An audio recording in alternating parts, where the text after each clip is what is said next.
centralized coin slot. Malaki na po yung screen niya. Ayan, 20 by 4 po siya. So medyo malaki-laki na siya. I-testing natin sa testing natin sa PC number 1, 5 pesos po. Cancel muna natin yung time. Ayan. So ayan, PC number 1 nakalock na. So hulugan natin ng 5 peso PC number 1. Ayan. So pagkahulog, ayan, nagki-credit 5 automatic. Ayan po. Ano na siya, process na. Ayun. So nagano na, ayan po. Kita natin 29 minutes. PC number 2 na naman tayo. Cancel natin time sa PC number 2. Ayan. So PC number 2, 5 pesos uli. Ayan, PC number 2, 5 pesos. Nakalock na. May screensaver din siya.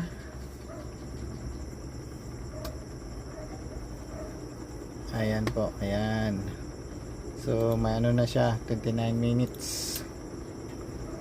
So PC number, so habang naka standby mode, naka idle state yung mga bata kasi nagmamadali, habang hindi sila select ng PC po, hindi niya kakain ng coins po.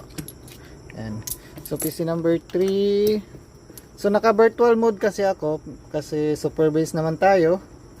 So pwede natin gawin kasi software base tayo eh. So i-virtual lang natin yung software para ma-test natin. So 4 na PC yung na test ko. So number 3, yan, credit, ayan, may oras pala.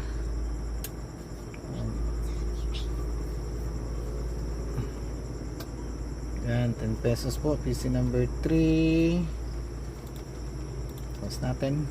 Saka PC number 4. Ulagan natin yung PC number 4. Cancel natin time sa PC number 4. Yan po. Nakalock na. Yan po, nakalock na siya. Ulagan natin 20 pesos. Yan, nagki-credit na siya 20 pesos. Yan. 20, ayan, process na. Ayan, 20 pesos na. So, yan po, nag-run na yung program. Okay, testingan naman yung natin ng isa. Nakapatay po siya.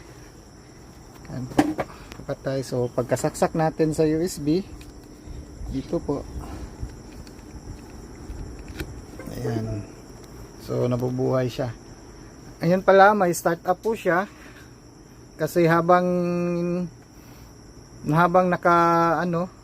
nakapatay yung PC natin, so Windows start up pa siya, so nag-start up din yung natin system para safe yung customer natin, hindi sila makahulog ng ayan po, pwede ma-cancel.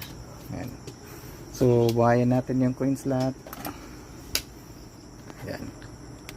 So try nating hulugan ito mga coins. Ayan po, wala tayong ginalaw sa software po, andyan pa rin yan. So subukan natin kung talagang plug and play ba talaga siya. So yan, nakaset din siya sa 20 PC. Ayan, pwede niya siya maset ng unlimited PC pa rin. So cancel natin PC number 1, yung time ng PC number 1, cancel natin. So PC number 1, 20 pesos natin iulog.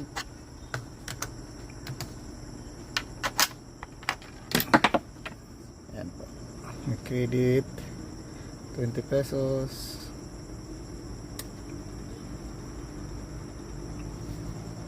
As you can see po, ayan, nabubuhay naman siya ulit. Ayan po. So plug and play talaga siya. Kahit tanggal kabit tayo sa sa ating coin slot centralized, safe pa rin yung time natin kasi nandun sa PC natin yung time po. Kahit mamatay siya, Yan po, patayin natin. So, yung mga time nila, andyan pa rin. Hindi mawawala po. Yan. So, saksak natin uli. Yan. Start up. So, pwede natin i-cancel. Yan. Sa PC number 2, cancel natin time yung PC number 2. Yan. So, hulog 5 pesos, 5 credits. Yan. Ayan po, may credit na siya. Ayan, may oras na siya, 29. So try natin yung ano, bill. Subukan natin yung bill.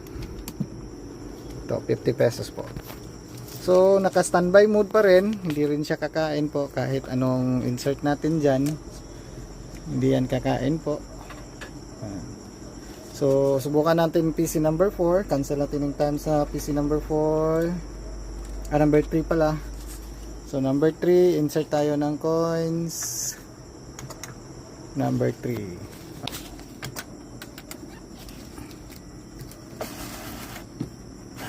Yun, kinain.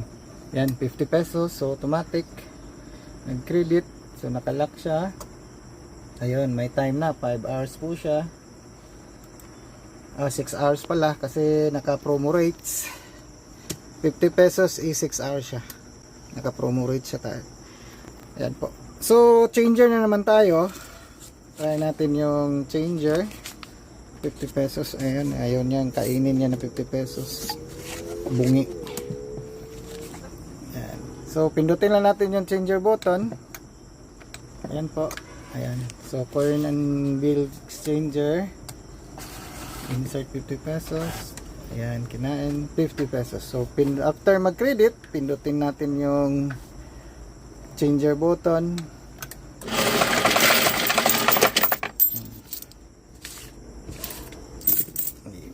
Isa tumalon. Ulog. Ayan po. 1, 2, 3, 4, 5. Ayan po. So tama-tama siya. 50 pesos siya po. Ayan. So pwede din natin ito 10 pesos pa change natin 5-5. Ayan. Insert na natin. Ayan. 10 pesos. Changer button. Ayan po. Ulog na. Ayan. 10 pesos. Ayan po.